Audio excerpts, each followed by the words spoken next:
So this is my laundry room. There's a washer and dryer that are separated by this window, and above each is a cabinet. At the very end is a powder room, and you can see that this space is not very large. So I'm kind of thinking about different ideas I could do with it. So I'm going to use this as an example for taking measurements. The first method we're going to talk about to measure is to use a measuring tape. If you have one of these, that's great. If you don't, I'm going to show you some other methods that you can use to measure. This is a 12-foot tape, so for this space, it's perfect. If your parents have one, they might have a 50-foot tape or a 100-foot tape. And basically, you just pull it out.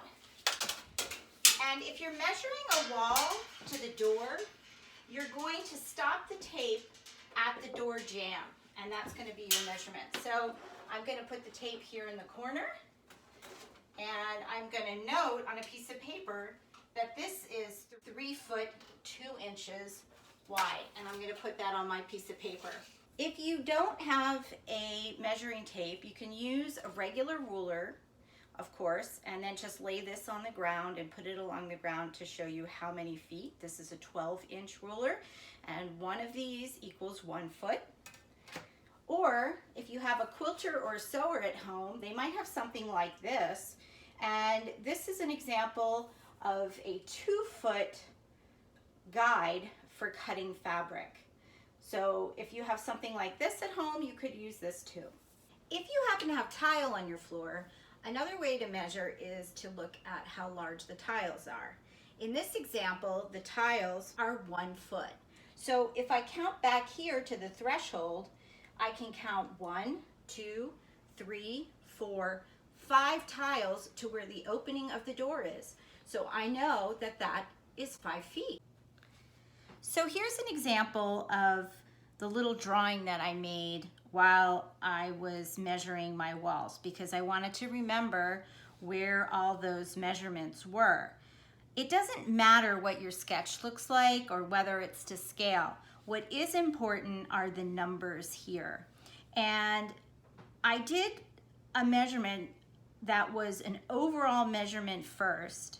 And this only works if you have a rectangle or a square.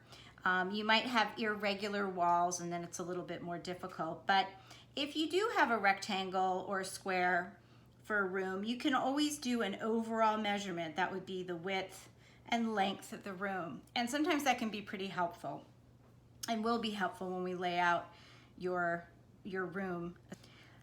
The next thing you're going to do is you're going to want to measure along the wall and measure from the corner to wherever there might be an opening.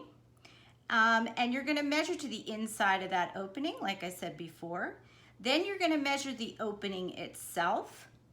And then you're going to measure from where the end of that opening is to the furthest point on this whole wall. What you're going to do is record the dimensions down here. So from here to here, it's 5 feet 1 3/4 inch. A foot is with 1 tick, and an inch is with 2 ticks. Then the opening here was 2 feet 10.5 inches wide.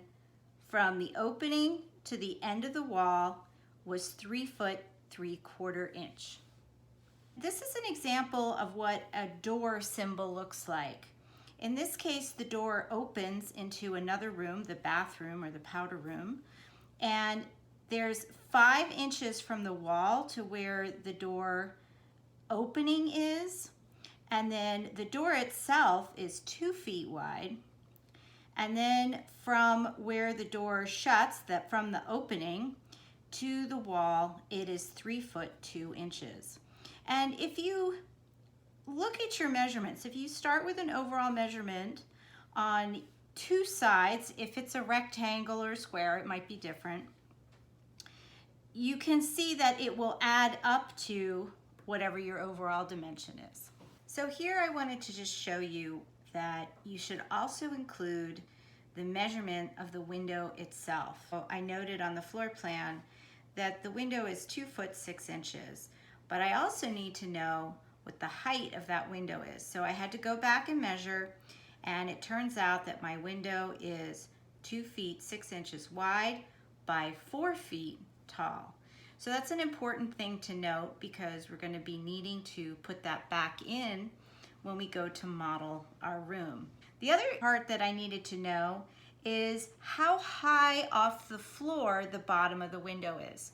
Because when I go to put it into the wall, when we model it, I need to know what that distance is.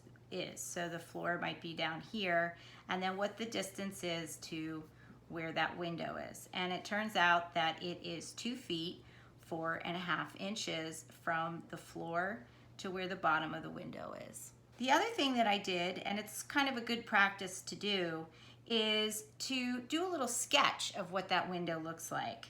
It's a double hung window. The bottom comes up, and the top part of the window has 6 pieces of glass in it, and the lower part of the window, the sash, has 1 piece of glass in it. So that's why it's called a 6/1 window. Now this is also a little drawing of the door.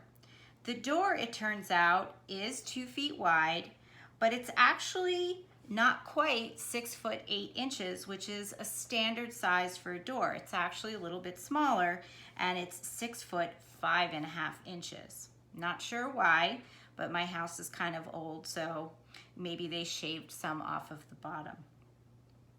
The other thing you're going to want to note is your ceiling height. It's just a good thing to know, and just go ahead and measure from the floor up to the top of the ceiling and make a note of that measurement.